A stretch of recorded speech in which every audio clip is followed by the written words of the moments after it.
So it's wonderful, वो भी एक वरदान है, लेकिन हमें याद भी रखना है कि कुछ ऐसा ही समय हो जिसमें हम इन चीज़ों से अनप्लग करें और reconnect, plug in to ourselves, to the divine.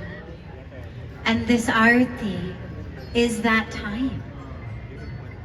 पिछले 3 दिनों से we've had the opportunity to learn a very critical and very precious life lesson.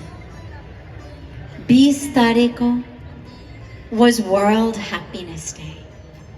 21 को, 21st, was World Forest Day. Or kal, yesterday, was World Water Day.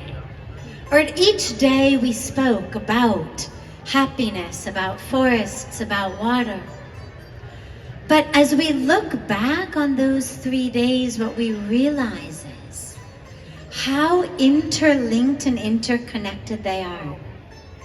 If our water is not healthy, our forests cannot be healthy.